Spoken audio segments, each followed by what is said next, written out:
negaya to know is explained why Neshamas Yisrael, Dafke, more specifically by being ma'oder the etzem and neshama. So it's through that is the gilui, the revelation of the essence of the neshama, that the kavana of Brias Ha'olam is carried out. And that's because, stated very simply, the kavana is that Atz must be revealed lamat. Now this contrasting quality is there in the very emergence of Neshamas Yisrael. The tremendous arichus, but explained that Yisrael ola b'machshava in arose Lashon Chazal in the Medrash in Hashem's machshava, explained as machshava atzmis.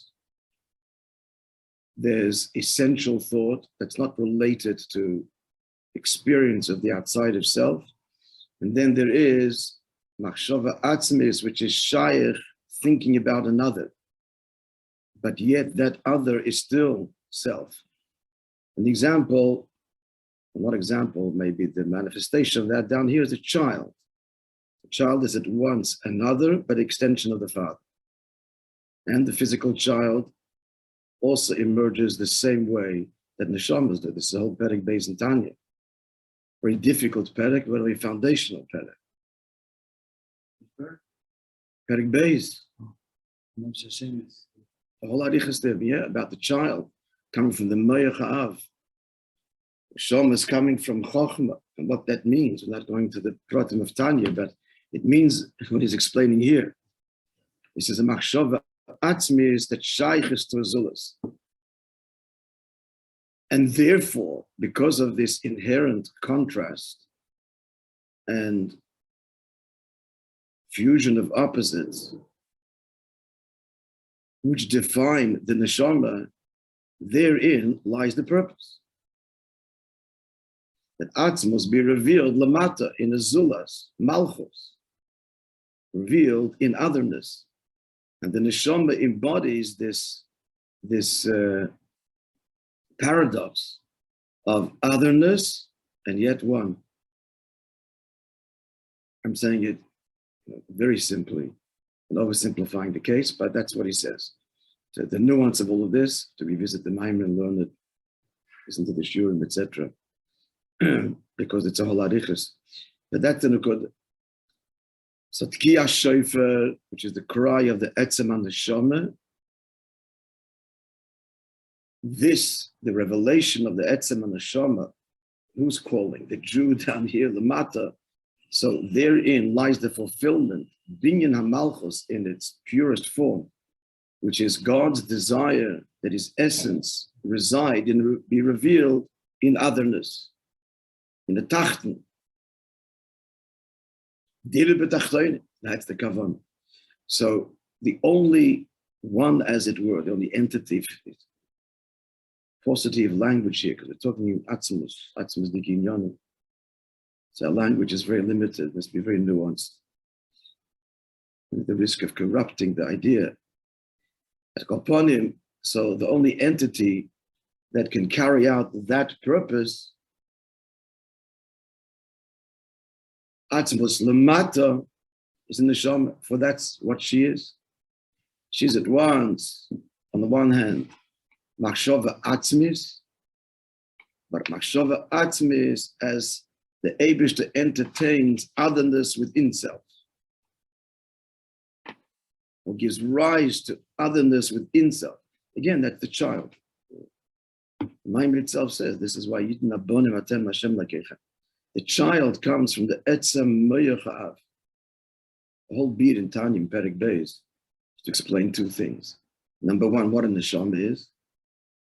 And number two, it's not the subject, what a nasi is. Say Yuvan into the Perek, the critical need for iskashus. The whole moshel of the child, the matter. The child, the matter, the brain of the child is the Tamid HaChachamim, the nasi, the Nesiim. And the limbs and organs of the body are Klal Yisrael. So all Klal Yisrael is bound up with the etzem machshava of the father. The Me'ach invested where? In the Me'ach of the Ben, which is the same stuff, literally.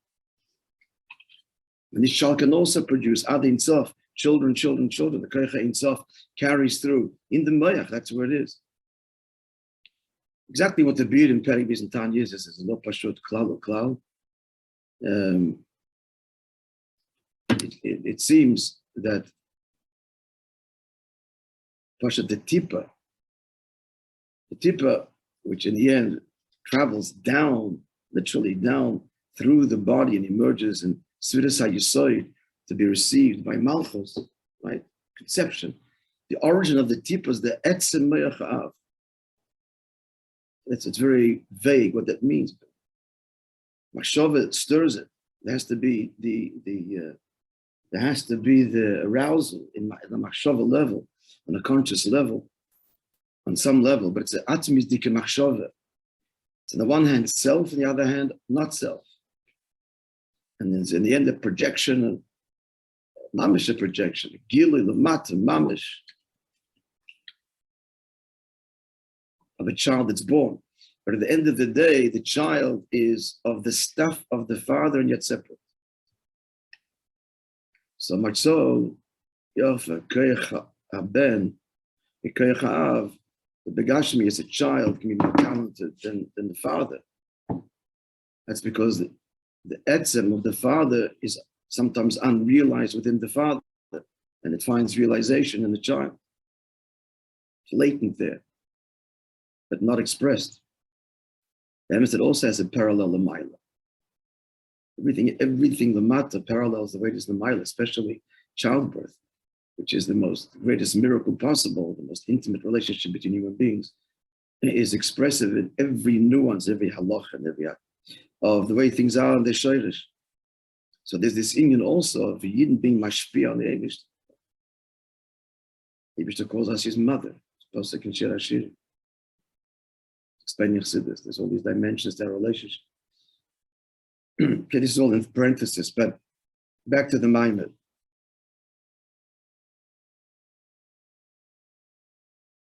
So, what's the Ki HaShofet? Ki HaShofet is the cry of the Etzem HaNeshama Lemata. Cry comes from the Yid down here in a guf Lemata, in Tachten, Shein Tachten, Lemata Himena, nothing lower than this world. And this cry of the Neshama, the question is saying that in the Tkiya itself, that's the whole Dira B'Tachtoinu. Kavana is that the whole world, the Kaaba Shefa Godel, should reflect that cry. What's that cry? That connection between the Azula Atachten and the Eibishter inseparably. And that's what a Neshama is. It's at once, again, it's that we cannot wrap our heads around this fully. It is fundamentally incomprehensible. We're talking about Atzmos, and we're saying it's out there, it's one, it's not meant to be understood, it can't be. But Seichel needs to appreciate why you can't understand this. That itself is the job of Seichel, is to understand when confronting pure likus, where to appreciate the beauty of where it's not understood, and this in itself is understood in Seichel, because it's to be expected that Atzmos is Neis Afach. Atzmos bears and expresses opposites seamlessly. And what's the opposite here is Chelek of the Kami Mal Mamish and yet separate. It's actually, as I said, you conveyed in these words, Chelek, separate. Ka Mal Kalaman, Elikim, Yishalkos, then Mimal, Seiva, Mamish, Atzmos, it's all there in the Neshama, in the very cryptic words that describe the Neshama, which I told you. The words Chelek Elika, Pasuk and Iyov, Alteva adds the word Mamish to refer to the Neshama. I'll call upon him. So now it's kind of clear. We have some understanding. Yes, folks. All right. Now let's begin with Tzarich Lahavin. Ois Ches. It gets even more nuanced after here, from here, friends. We'll try the best. So, we have lots of Maimorim, lots of copies. Oisches. It's a different layout. Which one is The first line. I think it's the first That's one. the first one.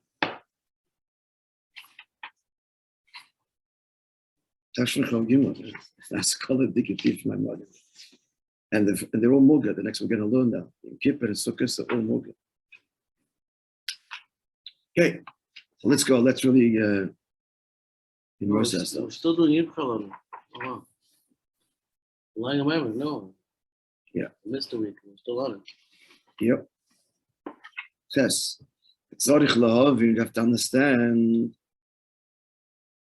So the fianal, everything we said now, we're talking machshava atzmis.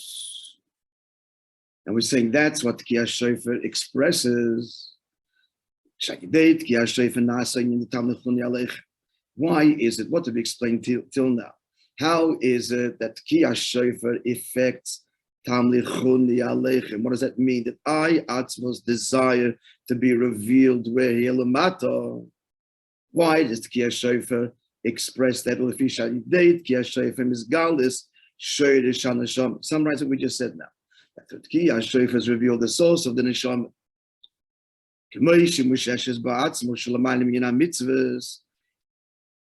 That's the point here now. We're talking about Atzmos higher than mitzvahs. Mitzvahs already commandments. Commandments imply there's a commander, there's a commanded, and there's the commandment that connects them. So it's beyond the whole structure of mitzvah. That's way lower. That's already once creation has emerged, then it can give commandments. And what's the point of the commandments? To connect. The mitzvah means to connect. But here we're saying that's a neshama that's crying out, that's connected to begin with, even higher than mitzvahs. So we have to understand that. Ki HaShofer is a mitzvah, implying the need to create a connection where there isn't. So therefore, we have to add a whole new dimension. Everything we're learning this understood till now, and that is that this whole Tamlichuni Aleichem Shaykh Gam La Mitzvah de Ki HaShofer. It's not only the cry of the Etzem HaNeshama, Mushrish in Atzmos Lamata, which creates the Tamlichuni Aleichem, is also the mitzvah property to Ki HaShofer. And mitzvah means already the starting point is some entity separate that is not connected. And you do the mitzvah, you connect. But we're not. The cry of the shofar comes from a place that is connected higher than mitzvahs to begin with. What's the point? It's megala, that connection, the mat and the guf. So much so that our relationship and connection with Hashem will be reflected by all creation. The Yeder Kopol Kiyata Pealta. The Yomer Kol Hashem Neshama B'Yapoi Hashem L'Keiso Melech Malchus Bakel Mishala. It's not two separate things. How will the whole world know Kiyata Pealta? Because Hashem L'Keiso Melech. So that's higher than mitzvahs. Yet it's affected also through this property of the mitzvah Ki HaShofer. So what is that all about? Now is when it gets very deep in this. Let's go. Keep it trying. I just glanced ahead and all honestly didn't have a chance to learn this. Just see what's coming. Let's go. Yuvan's fair, you get up early in the morning, expect the teacher to do his research. Okay, so Chavrus. Yuvan ze api mashmavaya, klik doris magvachmiyad behem shachashana now. To understand this by first prefacing what the Rebbe explains in the Hemshech Tavshin Gimel, this Tavshin Chav Gimel, as often the Rebbe's Maimorim are based on Maimorim of the Frierdiker Rebbe, is in this case 20 years ago.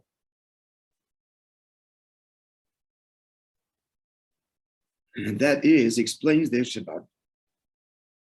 Barotz and the honor, Emloch, Hashem's desire that I want to be king. So he explains the Gimel Madreges. 3 levels in the darga of the desire to be king. What are they? 1, Rotzen Goloi, manifested will. Let's just get the word straight and we'll try and explain.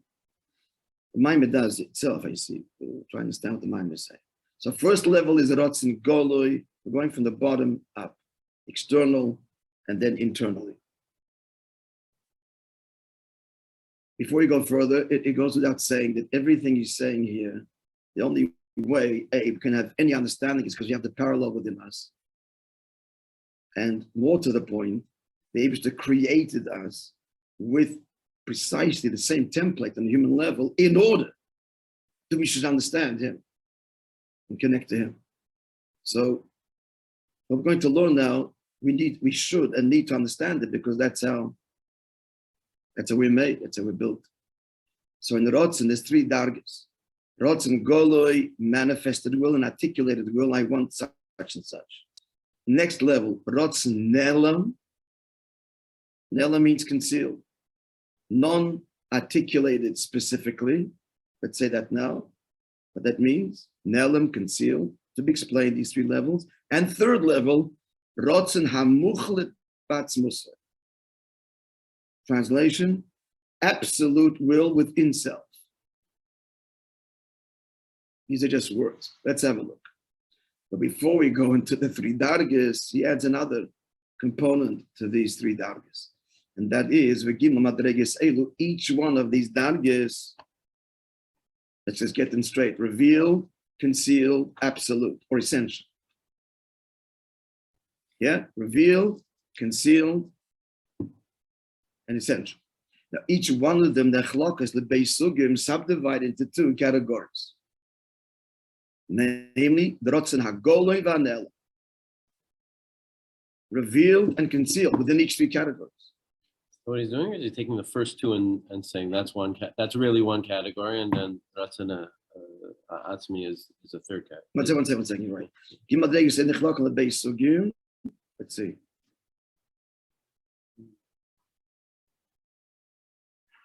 I'm sorry, you're right.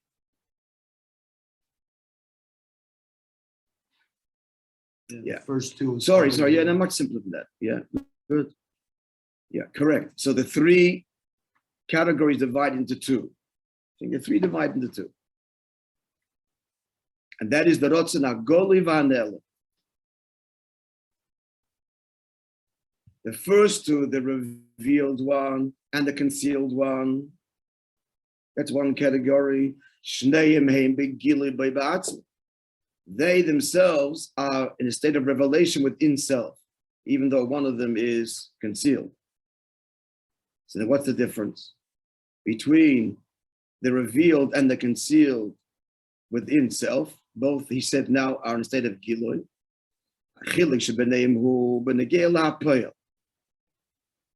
The difference is only in terms of the realization, the actualization of the will. Let's see the words. Rotzen HaGoloi, that's the lowest, the most external level. So the will is articulated so clearly and so manifestedly that it's the final step before the actual realization of what he wants to do, what he wants to acquire, whatever it is. Rotzen HaNelem. Now what is defined here? What's this concealed will? It's conscious. Gili means it's conscious within the self. Rotzen HaMuchlet means it's not even conscious. This is a conscious will. So the external conscious will is, I want this. There's already some plan even set in motion. And I get to Chachma and Bina how to realize it. The next stages of Chachma and Bina and Das are going to actualize the will. But the Rotzen HaGoli is already an articulated will. He wants such and such. What's Rotzen HaNelem? Urak Heskem. It is a decision or an agreement. It's an idea that I want, but he hasn't articulated the will in such a way. He's entertaining this objective,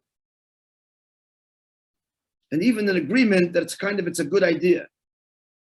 But the next step will be, the lowest step is now wanting it and setting in motion thereafter the whole process by which to realize the objective of the will, of the desire. So why is it called concealed? It's conscious in his mind. He said it's gilui. In brackets. Why is it called concealed? Because it's concealed and far from actualization. So let's try and zero in on what this is. He said it's a heskem. Heskem means an agreement, literally. He's in agreement that this objective, whatever it is that he wants, is a good thing, and that he will one day get it, as opposed to the rotzen b'peil is he's setting in motion to achieve the realization of the will now. It's a simple way to say it. It's an idea, it's a good thing. But in the abstract, you're going to get it now, you're going to embark on the project. The rotzen hanelim, not yet. The rotzen hagoloi is already, he's begun the process of the realization. Fairly simple. Rotzen hamuchlet, this is going to say, let's have a look. What is meant by absolute will or essential will? That is at utter concealment. He himself is not even conscious of the will. What's an example for that right away? The bias, the desire for a home. Every human being needs a home. The kol adam sheyesh lo. The kol adam yesh lo. Each person has tzad etzem nafshe. But being human means you need your own space. I think I once explained to a person who lives in a hotel, can live in the 7-star in Dubai, wherever it's called over there. Dubai. Where was the wedding? Dubai. Yeah, so the 7 stars hotel, it's wonderful. But if a person lives there all his life, and if the furniture and so on are not his choice, it'll lead to deep neurosis. Somebody else's home. You have to have a place that's yours. You can rent it. But the home has to reflect you. This is an essential desire. Why is it so deeply wired within the nefesh? Tell me the answer to that. Because that's the deepest rotzen of atzmus, which is going to say now these 3 dargis in atzmus. And since we're chelik l'kami mal mamish, that's the deepest need is a home. And actually, a nuance in that is not to live alone. It's the most painful place. You want the home to share with your soulmates. That's complete fulfillment. So he says, the will for a house, so that he doesn't even know about. And each person has a will. Again, just get back. To call Adam Yeshloi, it's at etzem nafshay. Gam kisheni dem is he doesn't know about it. Yeshloi rotzen lebayis. He has a need, a deep need and desire for a home. The home is the place where he can express his very essence. It's negated to his essence. And that desire is so deep that it only emerges way later in life. It is to get married, that's you have to live somewhere, you're going to get a home. But the emphasis is that this desire for his own place, it's interesting, it just occurred to me now, that the Rebbe, one of the campaigns, is that each child, their room should be a Beis Chabad. Their name, their room, Stocker, Pushka, what have you. Undoubtedly, this is all bound up with Erev Mashiach, with Dide B'Tachtoinim, the need, and the dwelling place is now so manifest that embraces children at the earliest age. No question, it's part of it.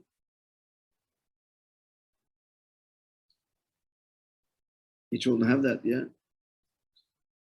I remember writing on my door, Shalom Be'er Wasserman. took So ownership of my own room. your kids should have the same. I'm sure they still have these things. I'm already beyond that age. But he's what's next to do it. I'm saying we don't have, I mean, it was a kach, but when it came out, I don't know if it's around still. It's deeper now. We're closer to Mashiach. It's even more. And also Pushka. What is the name on the Pushka? It should be a household tzedakah. And it was like, making Dirab Tachtanim happen. Please. All right. Weiter. That was one chiluk. That's just what do you say now?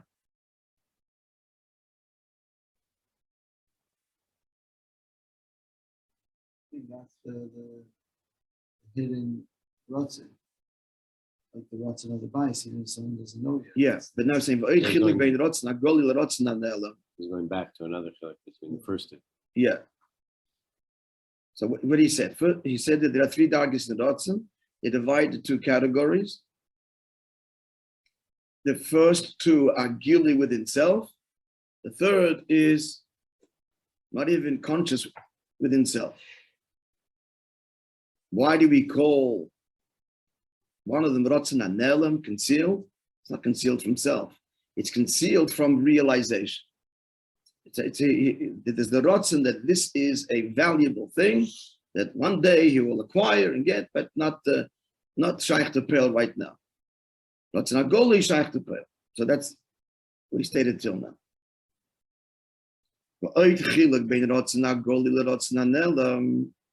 In addition to what Heskem and Pearl, right? What we just said now, Rotzen Anelim is just the acknowledgement of it's a desirable objective. Rotzen Agoloi is already setting in motion the means by which to achieve it. Another distinction between the 2 is, and it's bound up, and that is, she said it is the Rotzen Agoloi, but the Yisrusa Deletata. The awakening of the Rotzen Agoloi is going to be affected by something outside of the self. That's what's going to summon forth the Rotzen Agoloi. David waits for Yidden to say, we want you. And then the Rotzen Agoloi is manifested. And his kingship will be manifested on earth. Then Mr. Mami doesn't go into this here, but other places in Chassidus.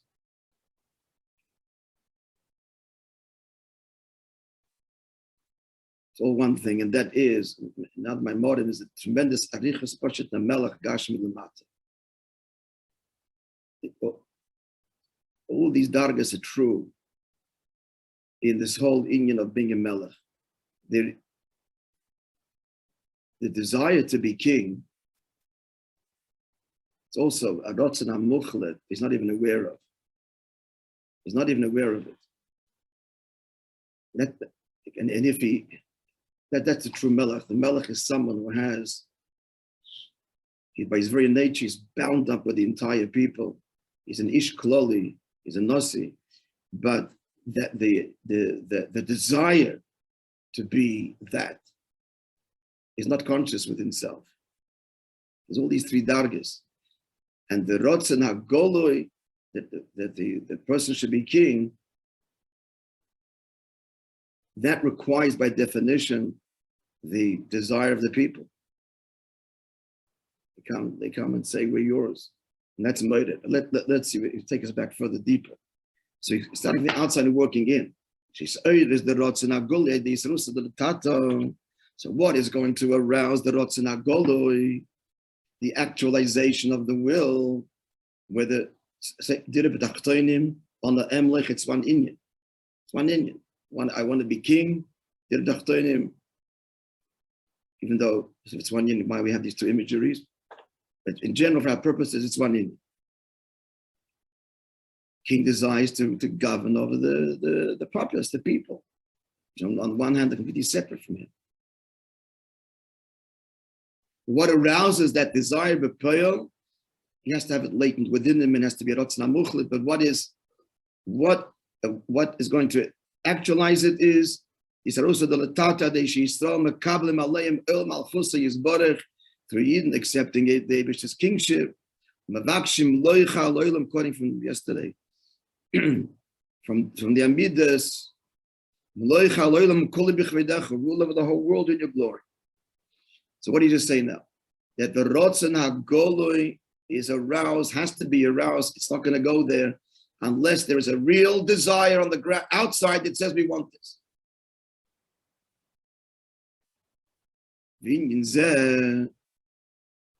This thing in profound point coming here. We just started.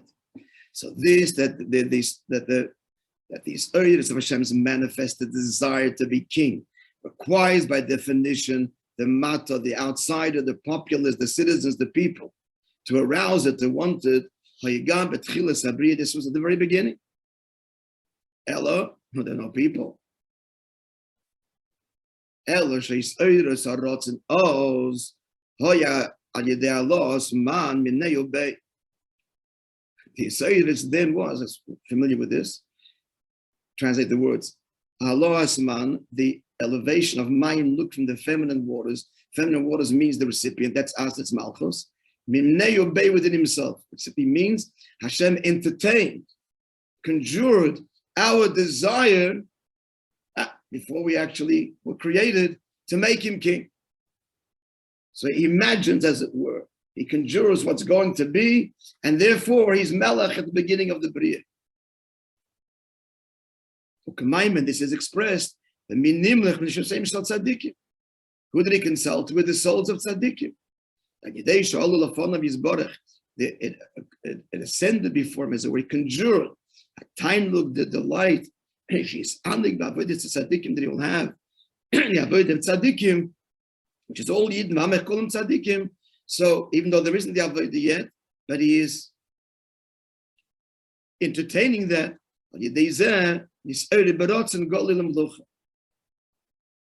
So that manifested, and he was king at the very outset of creation.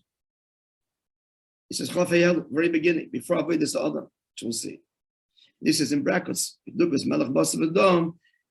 Similar to earthly king. What aroused it manifestedly, his desire to be king, so the people coronated. And that's what Hashem conjured and imagined Kavayachol at the very outset of creation.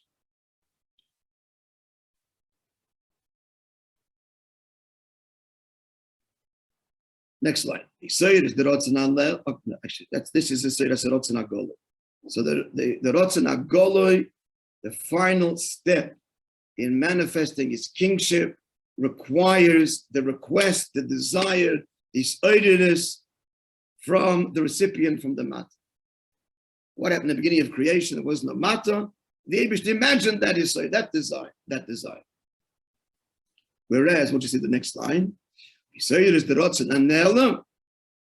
Whereas which is described before as the h'tשכ, that this is a good idea, this doesn't require, and there's no outsider there. The Rotzen Anel is not aroused from the mata, but that stems from within. To be continued, Be'ez Hashem tomorrow. Why did he have to consult souls of tzaddikim, etc.? Because the Rotzen Anel, that's already there. But it won't go further. It just stays there. The Rotzen them to proceed to the Rotzen HaGoloi and to be king and to create, to actually create. When he starts the process of creation, starts the process of avodah. What does? Hashem. And then the Yidden, and then it happens in the Rotzen Goloi. But it sounds like he's starting with the Indian of consulting what's going to be in the end to have a Rotzen Goloi. What's that? I don't hear your question.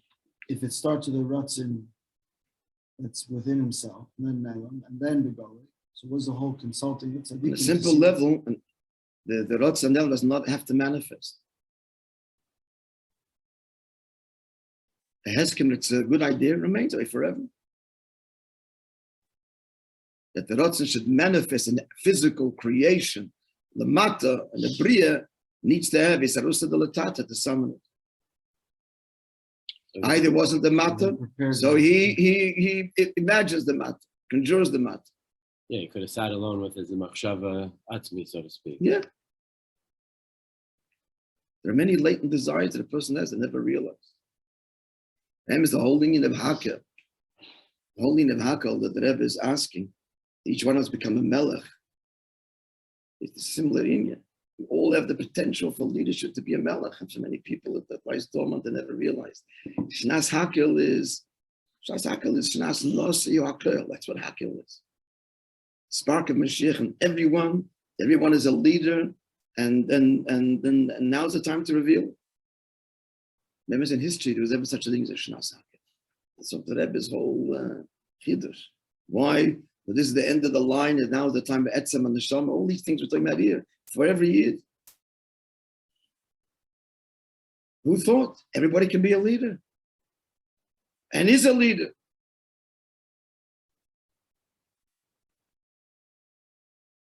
Live a whole life in a little hole and just, never realize that you can and must make an impact on the whole world. Now's the time. Which brings us to